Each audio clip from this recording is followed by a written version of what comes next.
तो उनको पता चला पटवारी से कि ऐसा कोई नहीं है, विशेष कोई कब्जे वाली बात इनकी है नहीं और ये सेट हो सकता है। तो उसने उमाई को टाइम दे दिया कि तू 5-7 दिन के बाद आना, हम इसकी इंक्वायरी करते हैं, तेरी जमीन दिवा देंगे।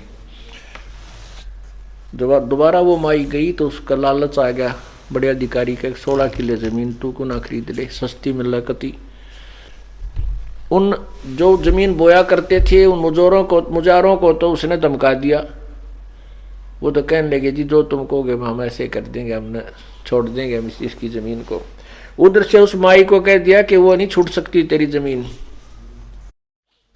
नहीं छूट सकती, उनके कब्जा हो गया है, उनका तो नाम गवाही चल रही है, ऐसे उगाही चल रही है, ऐसे ऐसे बता दिया।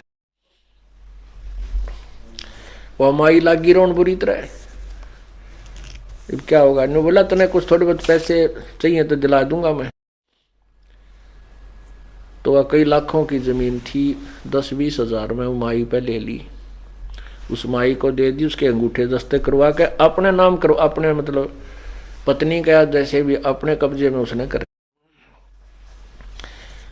अब बुढ़िया रोती हुई चली कि क्या करे, जब यहाँ का सुप्रीम जब सबसे बड़ा अधिकारी जवाब दे दे तो फिर कहाँ जाए इंसान। अब बुढ़िया अपना लेके 10-20 हजार रुपये 15-16 किला गए 20 पहले ऐसा सस्ता समय था। उसने अपना किता और गुजारा कर लिया, बेचारी ने दुख सुख पाई। अब उस अधिकारी ने जिसने उसकी मदद करनी चाहिए थी, उसका फर्ज कर्तव्य था, उसने उस कव्वे वाला काम किया, काग वाला काम किया। कैसे, जैसे गधे की कमर टूट जाती है, जख्म बन जाता है, गधे की कमर पर जख्म बन जाता है काम करता है, और उस कौवा क्या करता है, उस जख्म के ऊपर, जिंदे के जख्म के ऊपर चोंच मार के मांस खाता है, उसको अधिक दुखी करता। तो उस अधिकारी को चाहिए तो था उस माई की मदद करता, कोई बात ना माई ऐसे ऐसी स्थिति है और आपका जमीन आपको दिलवाई जाएगी, क्योंकि ये कर्तव्य है उनका। उसके स्थान पर उसने अपने लालच में वह जमीन अपने करवा ली, अच्छा ला दिया बाग नहर के साथ में। सोचा था बुढ़ापे में वहाँ खूब सैर सपट्टे करा करूँगा और तेरे बालक सेठ हो जाएगा तेरा बेटा। अब वो इकलौता लड़का था, खूब पढ़ाया लिखाया, लड़के को भी अच्छी पोस्ट मिल गई, शादी की तैयारी थी, कार दुर्घटना में वो लड़का मर गया। जिसके लिए उसने कुबद कमाई थी, जिसके लिए उसने पाप कमाए थे, बिरानी आग में जड़ा था, वो लड़का ना रहा और वो पाप रह गए उसके ऊपर। आगे देखना क्या होगा उस व्यक्ति के लिए। तो यहां बताते हैं कि कुबद कांचड़ी चढ़ गई छत पे तो हो गया मनुष्य नाग रे, ओए होए। अब उस नाग जैसा काम कर दिया, डंक मारा उसने, उस अमाई बर्बाद होगी।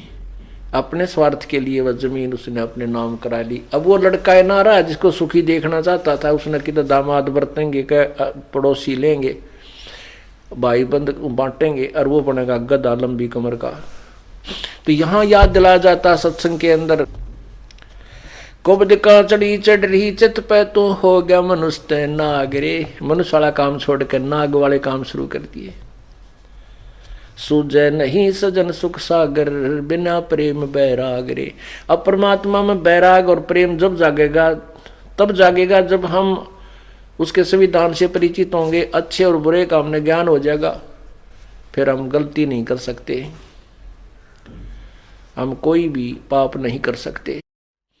हाथ कांप जाएंगे हमारे जब हम पाप करने लगेंगे। जैसे बच्चा बालक होता है, छोटा सा बच्चा होता है, तो उसको ये ज्ञान नहीं होता कि जो सामने गड्ढा है इसमें गिर गया तो तू मर जाएगा। उस छोटे से बच्चे को नहीं पता होता कि सामने ये सांप है, ये तुझे डस लेगा तू मर जाएगा। उस छोटे से बच्चे को पता नहीं होता कि सामने एक बिजली का तार नीचे गिरा हुआ है और स्पार्किंग कर रहा है, टूटा हुआ आपस में थोड़ा जोड़ उसके अंदर है और उसमें आतिशबाजी सी हो रही है उस बच्चे को नहीं मालूम कि ये तुझे मार डालेगी, उसको एक अच्छी वस्तु समझ के पकड़ लेता है उस तार को और मृत्यु को प्राप्त हो जाता है। ऐसे ही उस सर्प को जाकर के पकड़ने की चेष्टा करता है, वो सर्प उसको डंक लगा देता है, लड़का मृत्यु को प्राप्त हो जाता है, वो बेटा या बेटी बच्चा। अब उस अबोध बच्चे को पता नहीं था कि कितनी भयंकर ये जानवर है, कितनी भयंकर ये वस्तु है बिजली, और कैसा ये गहरा गड्ढा है। जब वो बच्चा जब बड़ा हो जाता है, वो फिर उसको ज्ञान होता है कि बिजली इतनी भयंकर है, इसका हाथ लग गया तो मृत्यु हो जाएगी। सर्प इतना भयंकर जानवर है कि इसको छू दिया तो डंक मारेगा और मर जाएगा। और गड्ढे के विषय में भी परिचित हो जाता है, फिर उसके निकट नहीं जाता, उनसे बचता है, दूर भागता है, औरों को भी आगाह करता है कि देखना सामने सर्प है, वापस हो लो। तो पुण्यात्माओं, जब तक हमें तत्व ज्ञान नहीं होगा, भगवान के विषय में जानकारी नहीं होगी, हम उस छोटे से बालक की तरह हैं जिसने कतिकाएं का ज्ञान को नहीं, किसी विषय में नहीं जानता कि जो कर्म तू करने जा रहा है तुझे कितने भयंकर सिद्ध होंगे, तू तेरी जान के शत्रु बन जाएंगे, तेरे साथ क्या बनेगी, किस योनि में तू जाएगा। और जब हम सियाने हो जाएंगे, तत्व ज्ञान से हमारी बुद्धि विकसित हो जाएगी, फिर हम उस पाप को नहीं कर सकते। जैसे वो सर्प, ये पाप कर्म हमें सर्प दिखाई देंगे। पुण्यात्मा, पृथ्वी पर पाप क्यों बढ़ गया? अज्ञानता के कारण। हम सेठ होना चाहते हैं, दूसरे को हड़प के, दूसरे का जो के साथ धोखा करके, उसकी संपत्ति में उसे कुछ हिस्सा ले करके या तो मिलावट करके, रिश्वत ले करके हैं, और 2 नंबर के धंधे करके हम सेठ बनना चाहते, कभी नहीं बन सकते। क्योंकि परमात्मा ने हमारे संस्कार पूर्व निर्धारित किए हैं, जो भी हमें मिलना है उसमें कोई परिवर्तन नहीं हो सकता।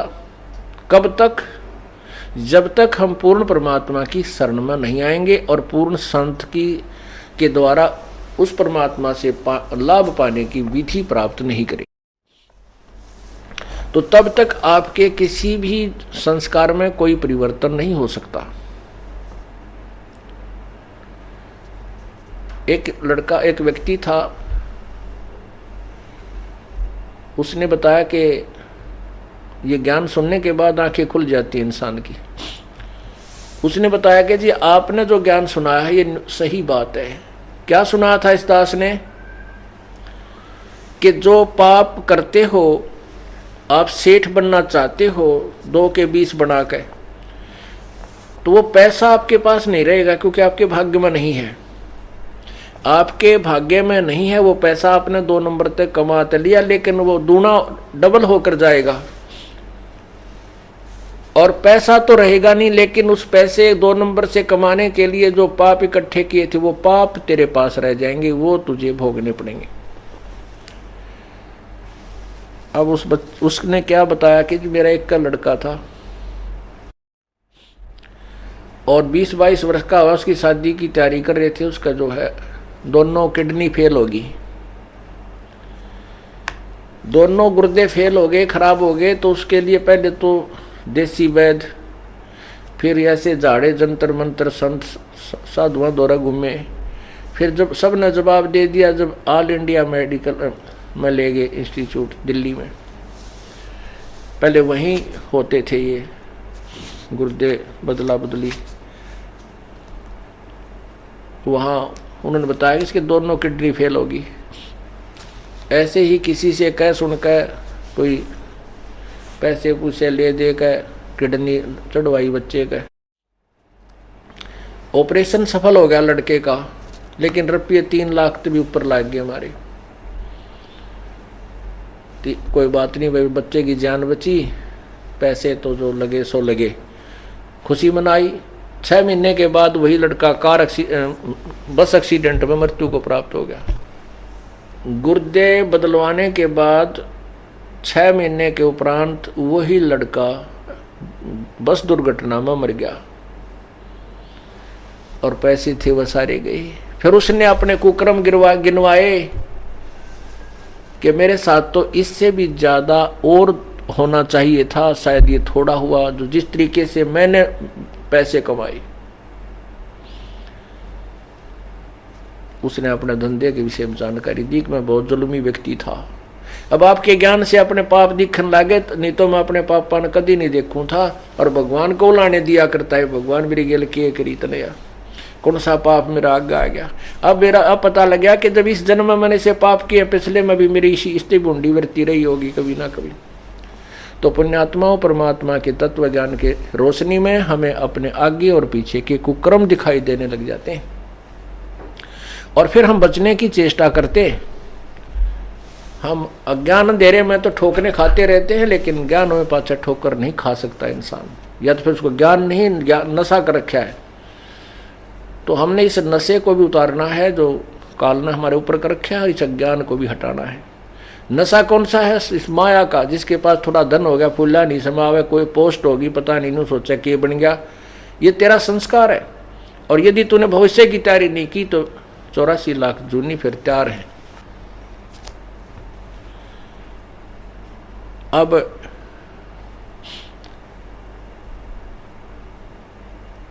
कुबद कांचड़ी चढ़गी चित पे तू होया मनुष्य नागरे। अब सोजे नहीं सजन सुख सागर बिना प्रेम बैरागरे। अब वो व्यक्ति कह रहा था कि लड़का तो जाए लिया था, वो तो मर गया था, चलो मारा, और बाद उसके बाद जो रोना पीटना था वो भी हो लिया था, आँखें के आंसू भी समाप्त हो लिए थे रो रो कहने।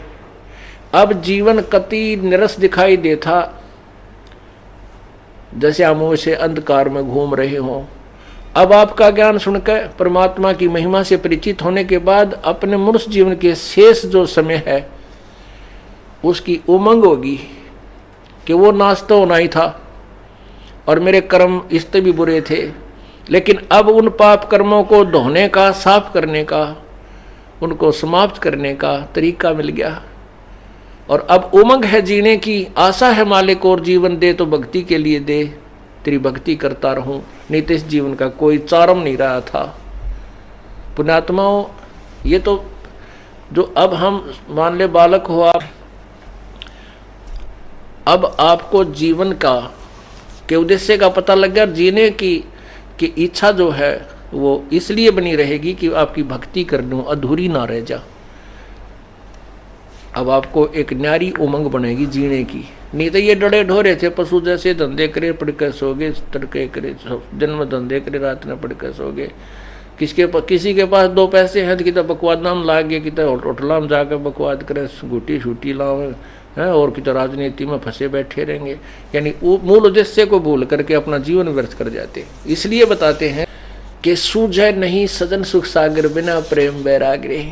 अब परमात्मा का ज्ञान हो गया, मनुष्य जीवन किस लिए हमें मिला था ये पता लग गया, और वो उद्देश्य पूरा हो गया। क्योंकि मनुष्य जीवन में सत भक्ति करनी चाहिए। अगर भक्ति करे तो सत्य करे, सत्य का मीन है शास्त्र अनुकूल करे।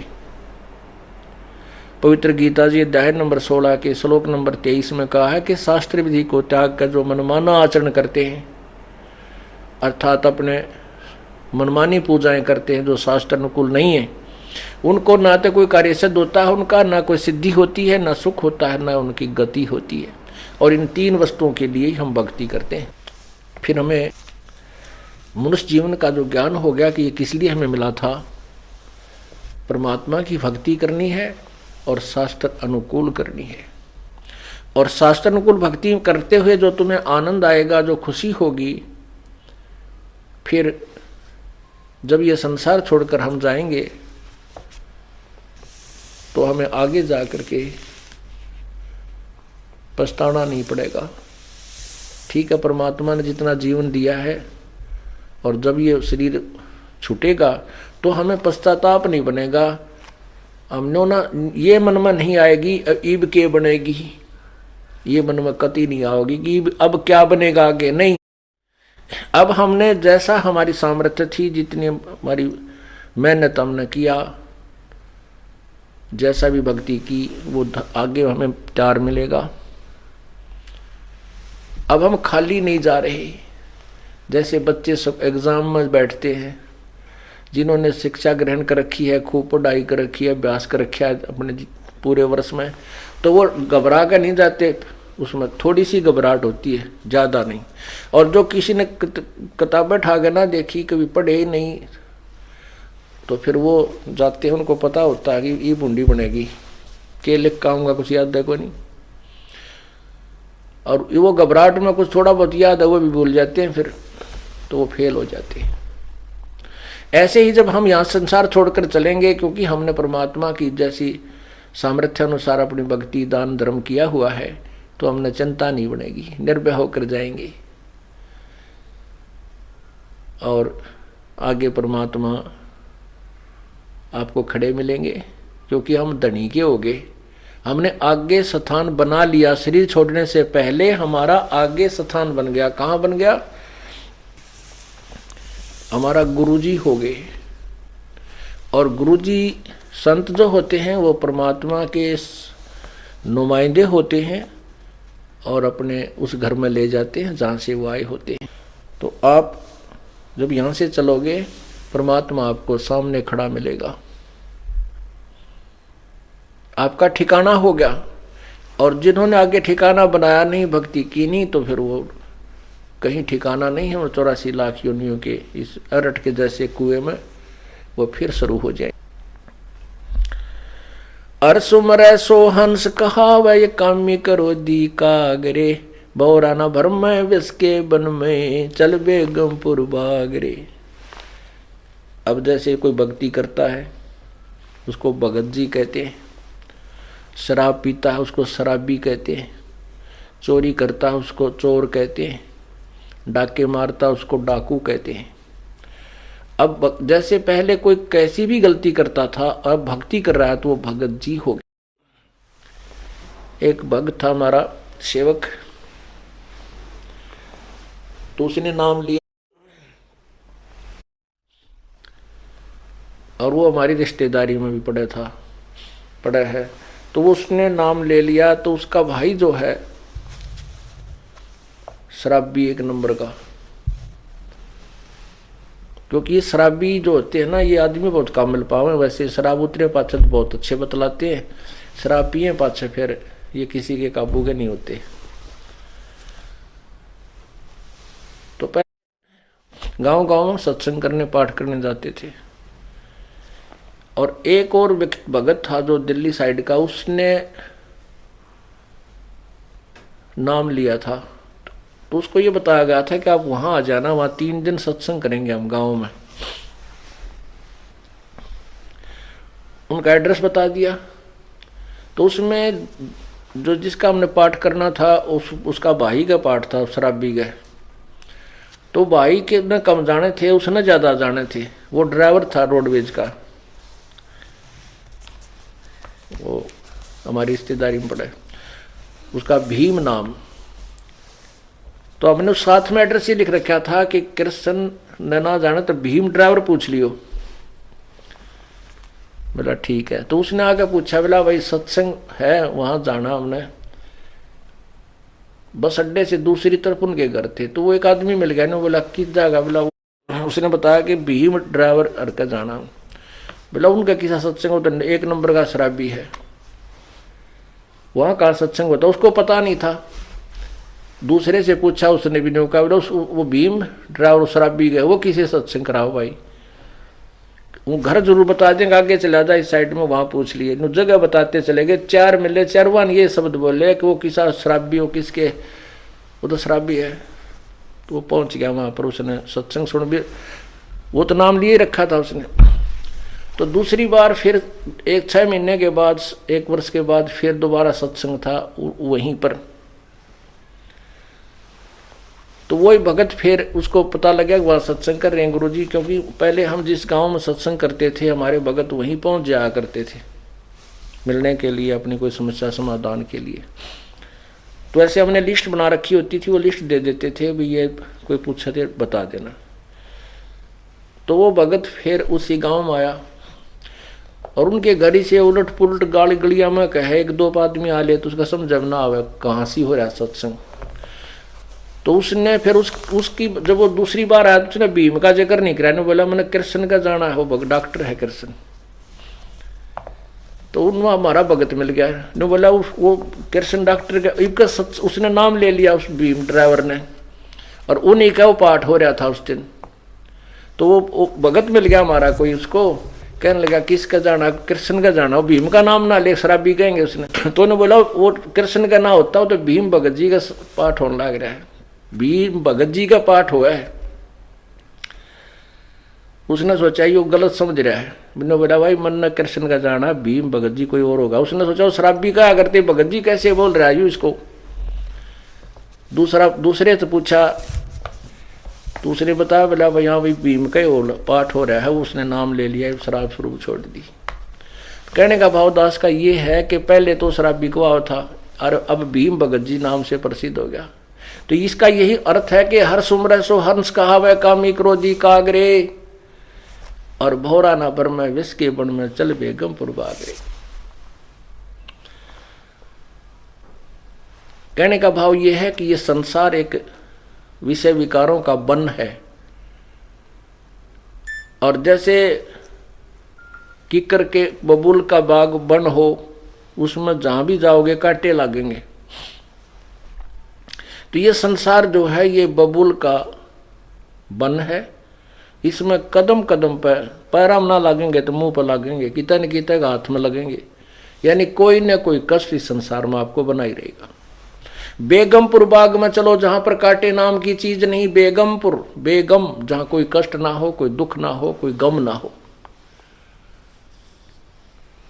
अब ये जैसे ये जो शब्द इस दास ने सुनाया है, ये एक नित्यानंद जी संत हुए हैं, उनका उनकी इसमें छाप लगी है। वैसे ये यही शब्द कबीर परमात्मा की शब्दावली में भी है, उसमें 2 लाइन और एक्स्ट्रा हैं। तो ये संतों ने ऐसे एक दूसरे की ज्ञान से ही ज्ञान होता है, उनके ज्ञान सुन के इसने अपनी तरफ से बना लिया। बाकी संकेत यही है जीव को बुराइयों से हटा करके और अच्छाई की तरफ ले जाना। अब जिसको जितना ज्ञान है वो वहीं तक बोल सकता है। नित्यानंद जी के गुरुदेव जो है गुमानी दास जी विष्णु उपासक थे। अब इन संतों ने भक्तों ने स्वर्ग को ही बेगमपुर मान रखा है, लेकिन स्वर्ग जितना दुख की तभी को नहीं, क्योंकि हम सुख मान रहे हैं इस गोटी सूटी लाड़ने, डांस डूंस देखने, अच्छे फल आहार खाने को, इसी को सुख मान रहे। और वो स्वर्ग में अपने ही पैसों से, अपने धन से खूब प्राप्त है, वहां पर पर्याप्त भी है और प्राप्त भी है। कहने का भाव यह है कि हमने वो इसने जो महापुरुष ने नित्यानंद जी को जो ज्ञान था, इसने स्वर्ग तक के ही जाने के लिए प्रेरणा दी है। लेकिन अब हमें ज्ञान हो गया कि हमें तो सतलोक चलना है, इसलिए हमने इन्हीं प्रेरणाओं से अपने सतलोक की तरफ अग्रसर होना है, बुराइयों से बचना। कहते हैं भौरा ना भर में इस विष के बन में, विषय विकारों का जो जहर रूपी बन है, इसमें मत चल बेगमपुर बागरे, सतलोक को चल। कबीर साहब के शब्द में, इसी शब्द में, जो कि तो पूरी पंक्तियां ये तो है ही, लेकिन लास्ट वाली नहीं, उसमें क्या है कि मान ले तू जाग भी गया, ये जागना नहीं है कि सुबह उठा और होका भर के पीन लग गया और गुड़ गुड़ करने लग गया। कहते उठ सवेरे भरात्मा खू के जाग्या निर्भाग रे, राम सुमरा ना कोई सुख शुक्रम की ना फूटे तेरे भाग रे। अब सुता उठते हो कब्र के बैठ गया, पता के जाग गया तू, इस तरह पड़ा रहे तो ठीक सही, एक पाप और शुरू कर दिया। उक्के में कितना पाप है। सो नारी जारी करे सुरापान 100 बार, एक चलम हुक्का भरे वो डूबे काली धार। एक हुक्का का मीन तम्बाकू से है। तम्बाकू चाहे सिगरेट में पीवो, चाहे बीड़ी में, चाहे हुक्के में, चाहे सूंघ लो या खावे, सारा ही दोष है। एक भक्त दुकान कर रखी थी एक ने, और वो एक भक्त जो है सिगरेट पीता जा, बूढ़ा आदमी, नाम लिया था उसने, 1 वर्ष हो गया था। और दूसरे भगत का लड़का बोला ताऊ तू सिगरेट पीवे, गुरुजी ने मना कर रखा भाई, तेरा तो नाम टूट गया। ने बोला ना बेटा, नो के नाम टूटा है। बोला गुरुजी ने ओका पीन तो मना कर रखा, सिगरेट थोड़े नटे थे। तो जिसने बकवाद करनी है, जिसने मर्यादा नहीं निभानी है, वो अपने कोई सिस्टम तैयार रखे। तो लड़के ने बल्कि उसको कहा ताऊ तुम तो नाश कर लिया अपनी भक्ति का, तम्बाकू तो है ही, चाहे सिगरेट में पी ले, जहर न चाहे गिलास में पी ले, चाहे किसी कटोरी में गाली के पी ले, तो जहर है। तो क्या बताते हैं,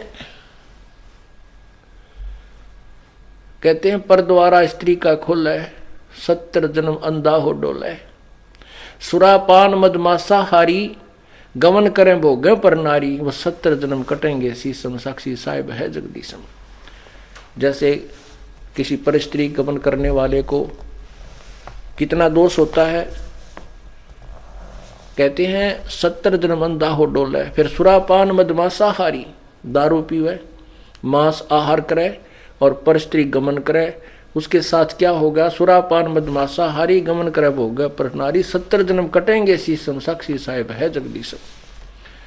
कहते हैं उसके 70 जन्म तक बुरी तरह दुर्गति से मृत्यु होगी, कभी मुर्गा बनेगा, कभी बकरा बनकर उसके शीश कटेंगे, यानी दुर्गति से बहुत बुरा हाल होगा। अब उन सबको मिलाकर 100 नारी जारी करे, ओए होए, और 100 एक, फिर कहते हैं मदरा पीवे कड़वा पानी और 70 जन्म कुत्ते के जानी, ओए होए। शराब पीने वाले के 70 जन्म कुत्ते के होंगे कंटिन्यूस, आगे गधे वाली नंबर जब बाद में होगा, पहले कंटिन्यूस 70 जन्म कुत्ते के होंगे। और कुत्ते का जन्म तो एक कब तेरा। अब तो दारू पी का बकवाद करें, और फिर कुत्ता गंदे नाले का पानी पीता है। तो कहने का भाव ये बता रहे हैं परमात्मा के 100 नारी जारी करे, एक पर स्त्री गमन का कितना पाप है, 70 जन्म अंधा हो डोला है, और 70 जन्म कटे शीशम। और कहते ऐसे ऐसे 100 कुक्रम कर ले, 100 पाप, 100 नारी जारी करे सुरापान 100 बार।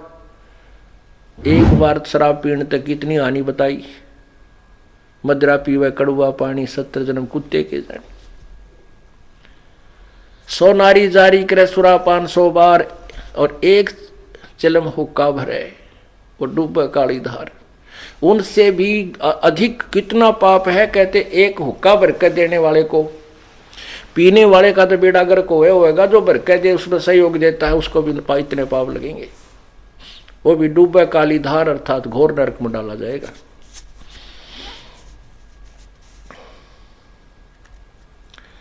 तम्बाकू कितना हानि करता है, क्यों इतना दोषी बताया, इसमें इतना दोष क्यों है। एक हुक्का पीने वाला या सिगरेट पीने वाला, बीड़ी पीने वाला हुक्का पीवे, धुआं छोड़े, वो धुआं सारे घर में घूमे, वो नवजात बालक छोटे छोटे वह सो रहे हैं, उनमें भी धुआं, श्वास से उसकी बदबू जावा धुएं की, यानी पूरे परिवार के नाक में दम रखे और फिर वातावरण दूषित करे। ओके की धुआं का जब छोड़ते हैं उसमें ना जाने कितने इस वायुमंडल में छोटे छोटे जीवाणु होते हैं, वो अंधे होकर नीचे गिरते हैं धुएं के इस इफेक्ट तक, और पैरों तला करके मरते हैं। वो एक घूंट मारने से उसको कितनी जीव हिंसा कर दी, यानी कितना धुएं से कितना हानि कर दी, वो पाप उस तम्बाकू प्रयोग करने वाले के बैड अकाउंट में जाते हैं। और फिर हमारे परमात्मा ने ये मनुष्य शरीर दिया है परमात्मा पाने के लिए।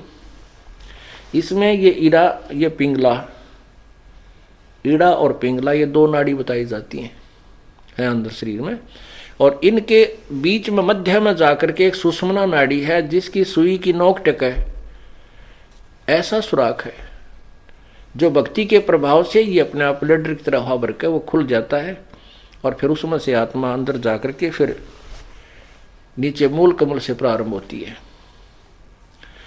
अब क्या होता है कि उसमें वो तम्बाकू का जो पीते हैं तम्बाकू और नाका में छोड़ दिया करें, गोटा मारेंगे नो छोड़ दिया करें, तो वो धुआं जो है उस सुराग को पालिश कर देता है, परमात्मा के पाने वाले उस मेन गेट को बंद कर देता है। तो इससे बड़ा शत्रु हमारा और क्या हो सकता है। फिर इस जीवन का के फूकेंगे तो ऐसा गधे का ऐसा कुत्ते का, जब भगवान नहीं मिला इसमें, वो रास्ता बंद कर दिया। दास ने ये सत्संग किया और वो पुण्यात्मा जो बूढ़ा मैं बताऊं था कि भाई बुढ़ापे में सारी उम्र तक खो दी और 65 साल की उम्र हो ली थी, ये सत्संग सुन रहा था ऊपर बैठ कर दूसरे बेटे की छत पर, आगे पाखंडी है मेरा छोरा भुका लिया, मन मनो का था मेरे से गंदे गंदे विचार आवे थे आप आए जब आपके। तो उसने पहले हम 3 दिन सत्संग करते थे, 2 रात को, अगले दिन सुबह कर करके फिर भोग लगा के हम प्रस्थान करते थे। तो पहले दिन तो उसने सुना बूढ़े ने सत्संग, और दूसरे दिन तो वो सत्संग जब अगले दिन भी उसने सत्संग सुना, भोग लगना था अगले दिन तो बूढ़ा यानी शाम के समय जब सत्संग खत्म हो लिया वो आ गया, और वो पहले उस बच्चे ने उसके अपने पुत्र वधू ने कई बार न्यों कहता तुमने नाश करोगे हैं, यहाँ के बुला लिए ये नाश करने लग रहे, तुम ऐसे ऐसे करते हो, ये पाखंड के कर रहे हो तुम। तो उसकी पुत्र वधू ने सोचा ये वो डाय भी महाराज जी ने कि वो नहीं सी किस कहेगा, यो इज्जत का गाक बनेगा हमारी का। अब बोल रहा कि उसने बाप आके बैठ गया और वह खड़ी होगी दूर सी, अकीब देखे रखे के बोल रहेगा इसने कि का बुढ़ा और लोग ने शर्म लिया और भाई मैं माना रहा मारे इनके कहेगा। तो बुढ़ा ने बोला महाराज जी हमें पता था कि भाई जो सत्संग नहीं सुनते वह ठीक तो बोला नहीं करे, हमने सारी तरह के आदमी देखे, 4-5 वर्ष गांव गांव में गए, हमने कोई इससे लेना देना नहीं था। भाई कोई राजी बोला उसका बोला, बुंडा बोला, अपने जुबान और कान दोनों बंद कर लेते। मैं कह लेगा माननेगा थोड़ी बहुत बतावाएंगे, भाई नहीं माननेगा तो इसकी मौज है। कहने लगा महाराज जी मेरे ये 3 बेटे बताए, उसने 2 इतना ध्यान नहीं। बोला हमारे पास 2 किले थे, आज मैंने 8 किले 9 किले और मोल लिए अपने जीवन में, और पशु से भी बदतर धंधा किया हमने।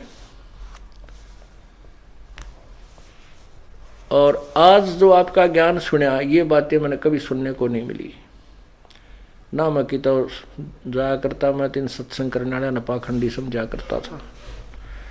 आपका ज्ञान सुना मैंने वहां ऊपर बैठ करके। अब मेरा केरा होगा न्यो कह कर बूढ़ा रोन लग गया, जिस तरह बालक रोया करे न्यो पड़ के। मैं बोला क्या बात होगी, क्यों नहीं क्या बात होगी, मैंने समझाया। फिर वो तो दिल सा उसका डट लिया, जब लग गया बताने। कहने लगा ये बात तो मैंने जिंदगी में कभी सुनी है को नहीं, जो आज आपने, मेरा तो कर्जा पटन हो रहा, नींद नहीं आई रात को मुझे। मैंने तो इतने हुक्के पी रखे हैं कि हुक्का सीला नहीं होने दिया करता मैं। अब मेरा कीड़ा होगा, मेरे जैसे पापी का क्या इलाज, जो मैंने सारा जीवन पशु से बदतर धंधे किए, और अब जी अब उम्र चली गई, अब भक्ति हो को। फिर रोने लग गया, फिर रोने लगा वो। मैं फिर उसको समझाया, मैं बोला कुछ नहीं बिगड़ा है अभी तक, इस आत्मा के इस जीव के असंग जन्म हो लिए,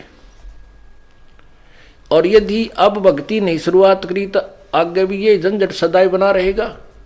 आप अब शुरू कर दो इस उम्र में, कोई फर्क नहीं पड़ेगा। ने बोला ईब के होगी दिन के बिरा कह दिन का मैं मान हूं, मैं कितने वर्ष का, अब तो मुश्किल है, नो नाड मारे। फिर उसको समझाया कि ध्यान से सुनो आप, जैसे कुएं में बाल्टी पड़ दी हो, डोल है, बाल्टी होती है जिसका रस्सा बांध कर पानी बाहर खींचते हैं, और वह बाल्टी कुएं में चल पड़ी और उसका जो रस्सा लटकता हुआ आ रहा है। यदि हाथ पैर मार कर दौड़ धूप कर उस रस्से को लास्ट बीट, उसकी जो लास्ट एंड बीट है गया ना पूछड़ी, वह नेजू की उस रस्से की, बाल्टी के बंधे हुए रस्से की पूछड़ी ठहगी, यानी एंड भी मिल गया, 4 उंगल का रह रहा वो भी हाथ में आ गया तो कुछ भी ना गया, वह बाल्टी भी और पानी भी मिले। अब जावत ये कि जब हाथ पा नहीं मारेंगे तो गई, वो तो जा ही रही है। पहले लंबे लंबे रस्से हुआ करते, गहरे पानी होते थे कुओं में, और कम से कम 50, 60, 100 फुट तक की लंबी रस्सी होती थी, तो उसको जाने में भी समय लगता था। तो अगर उसकी पूछड़ी भी ठगी ना नेजू की उस रस्से की तो कुछ भी कौन गया, और नहीं हाथ पा मारेगा तो गई, फिर तो कुछ भी हाथ नहीं लगेगा। यह बात उस बुढ़े के कसूती जच गई। मैंने उसको समझाया कि आप नाम शुरू करो, मोक्ष नहीं होगा तो मनुष्य शरीर आपको गारंटीड मिलेगा। वैसे तो मोक्ष इसी में हो जाएगा, कोई बड़ी बात नहीं है। आप सत भक्ति करो, सच्चे मन तक लगो और पूरी मर्यादा निभाओ, मुक्ति में कोई बात है। एक श्वास के सीमेंट की इतनी कीमत है, सब कुछ आपके पास होगा। तो उसका बात समझ में आ गई। परमात्मा कहते हैं जीवन तो थोड़ा ही भला जैसा सत्य सुमन हो, और लाख वर्ष का जीवन को लेख दरे ना को। थोड़ा जीवन बतेरा जो सच्चा सुमन हो, सच्चा मार्ग हो, सच्ची श्रद्धा से आप करो, डर के करो, फिर मर्यादा में रहते हुए करो, तो कोई मोक्ष में कोई ज्यादा वो नहीं है। तो वो कहने लगा जी ना तो मैं दान कर सकता, ना मैं धर्म कर सकता। मैं बोला ये तेरे बेटे तेरे तो पहला नाम पाएगी। जब वह बुढ़िया वह माई आ गई वहां बैठ गई, ने बोली अपने ससुर के लिए एक पाठ तो मैं कराऊंगी। मैं बोला देखोगे तेरे दान शुरू। परमात्मा में लगो रस्ते आप खोल देगा, कोई दिक्कत। आप सुमन करो, आपने जो सुमन से बड़ा तो कुछ भी नहीं है, आपके हाथ में कुछ नहीं है, मान लिया। अपनी भक्ति करो, सुमन बढ़ाओ, सारा कुछ इसी में आ जाएगा। भक्ति करो डट के, क्योंकि दान धर्म सेवा जो है हम हृदय साफ करने के लिए कराते हैं। और ई बाप का कर्जा पाटन न हो रहा, यार कुछ पाप करने की जगह रही नहीं। पाप तो आप केवल इसलिए करो थे कि ये ओका पियो थे, और तेरे बच्चे बहुत समझदार हैं, आपके लिए खूब यज्ञ भी कराएंगे, ऐसी बात थोड़ी है।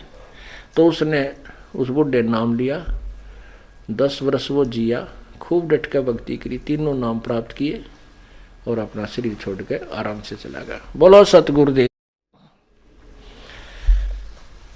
तो इसलिए बताता है कि और बात तेरे काम न आवे, संतों शरण लाग रे, के सोए गफलत में बंदे, जागे जागे नर जाग रे। सत साहिब कर जोरूं विनती करूं, धरूं चरण पर शीश, गुरु राम देवानंद जी महाराज ने दियो नाम बख्शीश। कोटि कोटि सिजदा करूं, कोटि कोटि प्रणाम, चरण कमल में राखियो मैं बंदी जाम गुलाम।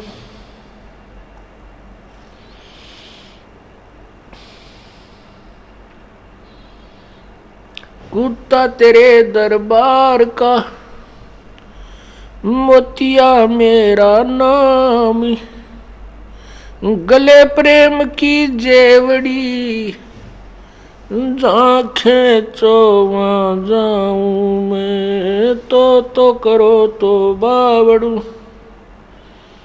दूर दूर करो तो जाऊं, जो राखो तो ही रहूं, जो देवो सो खाऊं।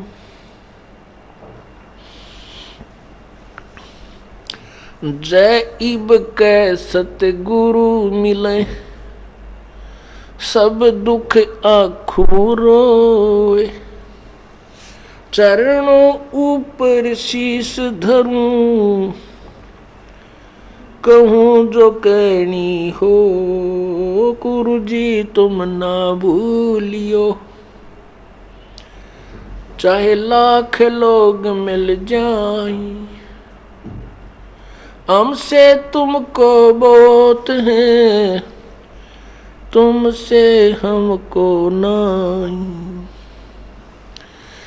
कबीर सतगुरु मिलेंगे, पूछेंगे कुशलात, आद अंत की सब कहूँ, अपने दिल की बात।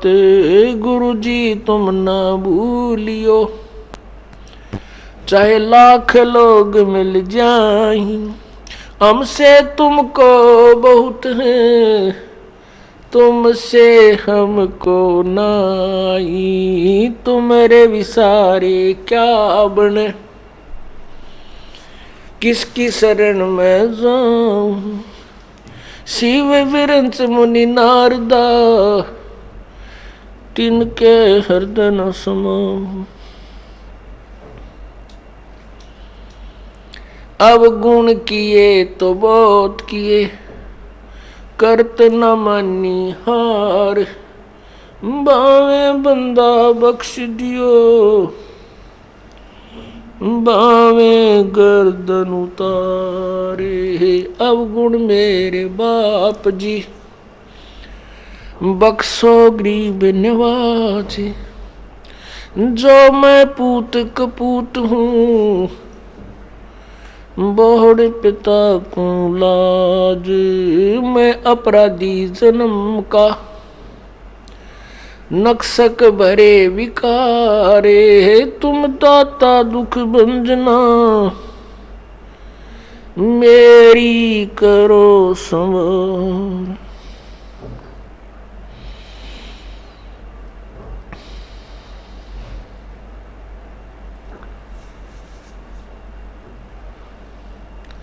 राम नाम रटते रहो, राम नाम रटते रहो, जब तक घट में प्राण। कबहू तो दीन दयाल के भनक पड़ेगी कौन।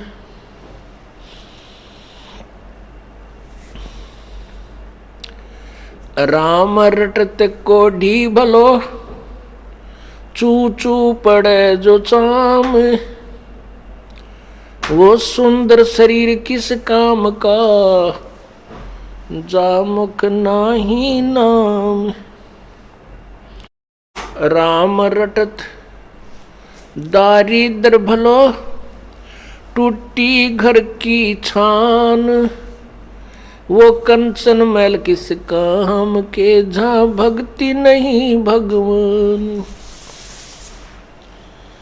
राम रटत कन्या भली, साकट भला न पूत। जैसे छेरी के गल में गल थना, जिसमें दूध न मूत।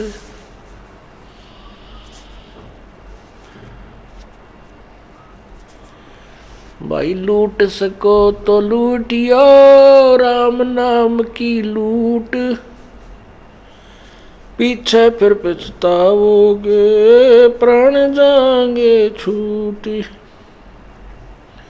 नहीं भरोसा देही का, ये बिनस जावे छन माही। श्वास उश्वास में नाम जपो हो, और यतन कछु नाही। श्वास उश्वास में नाम जपो, व्यर्था श्वास मत खो। ना जाने इसे श्वास को हो, आवन हो कि न हो।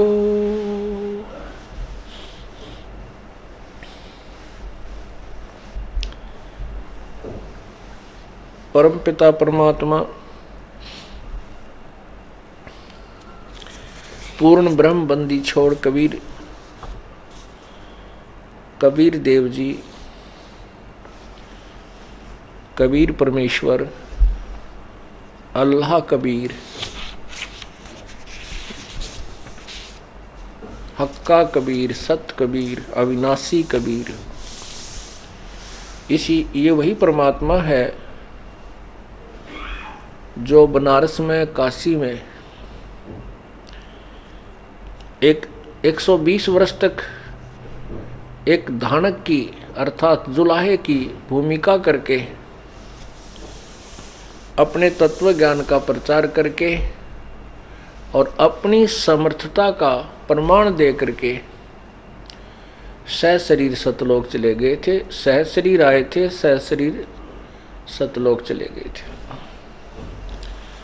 पूरे विश्व में एक यही पूर्ण रूप से एक उदाहरण है, एक प्रमाण है कि परमात्मा सहशरीर आए थे और सहशरीर वापस गए थे।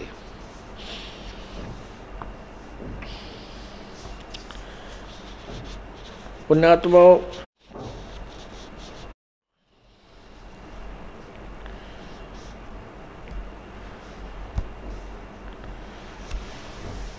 आपका सौभाग्य है कि आपको ये तत्व ज्ञान सुनने को मिला। आपका सौभाग्य है कि आपको मनुष्य जीवन प्राप्त है और उससे और भी आपके पुण्य प्रमाण है कि आपको इस समय में मनुष्य जीवन प्राप्त है कि जब आपको तत्व ज्ञान सुनने को मिला। परमात्मा ने इस दास को भेजा उनकी महिमा करने के लिए, परमात्मा की महिमा को, परमात्मा के तत्व ज्ञान को जनसाधारण तक पहुंचाने के लिए। आपका बहुत बड़ा सौभाग्य है कि आपका इस समय में जन्म है कि जब का आपको तत्वदर्शी संत मिल गया।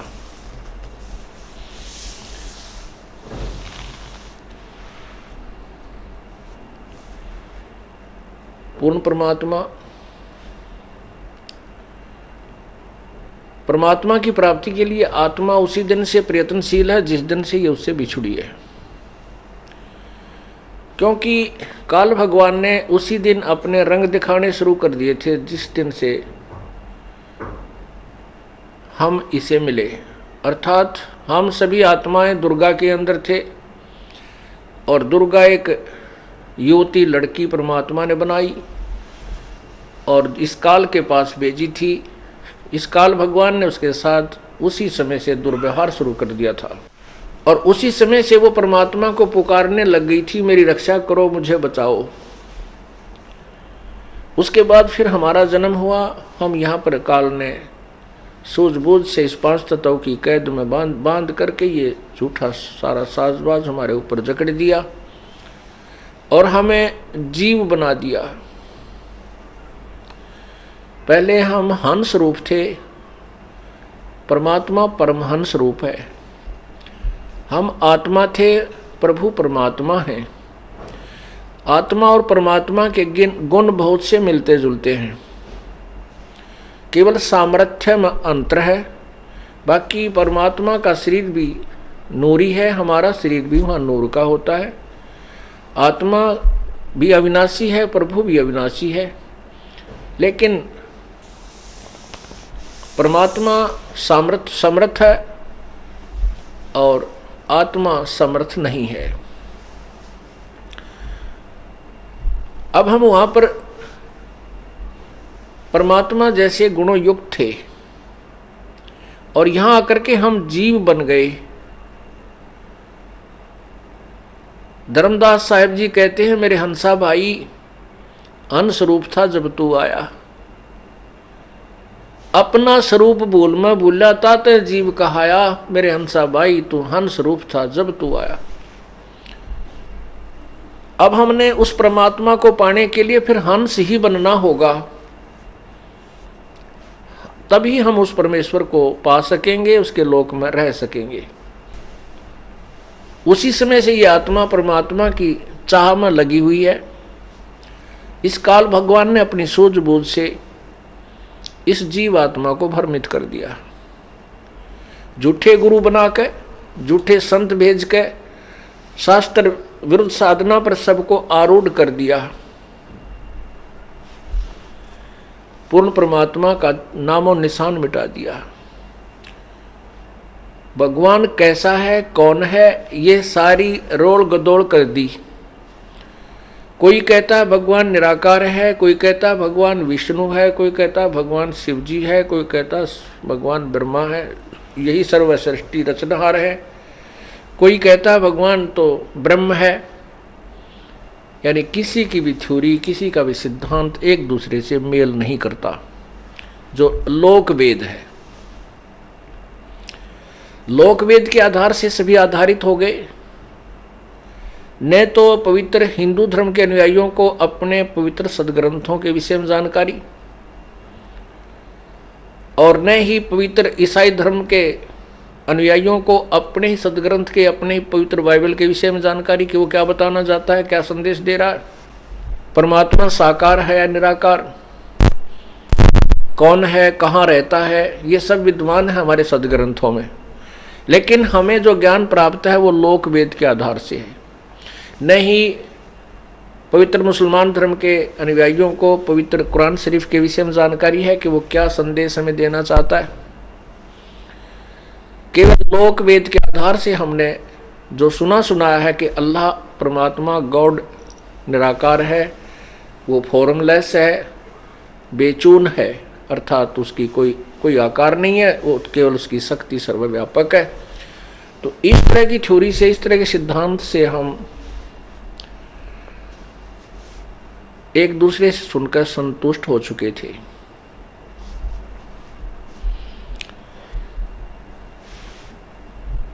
अब जैसे कोई श्री विष्णु जी का उपासक है, विष्णु जी की मूर्ति उसके पास है, प्रतिदिन उसकी सेवा करता है, तिलक लगाता है, सब तरह से कर्मकांड भी करते हैं, और फिर उनसे कोई पूछे भी भगवान कैसा है, कहते हैं वो तो निराकार है। तो ये हम बिल्कुल बालक जैसा ज्ञान था हमारा, बालकों जैसा, बच्चों जैसा। ऋषि महर्षि और ब्रह्मा विष्णु महेश का भी ज्ञान बच्चों जैसा ज्ञान है, वो सदग्रंथों से अपरिचित है। अब यहां समस्या आती है कि जब ब्रह्मा विष्णु महेश के बारे में कहते हैं कि उनको भी ज्ञान नहीं है,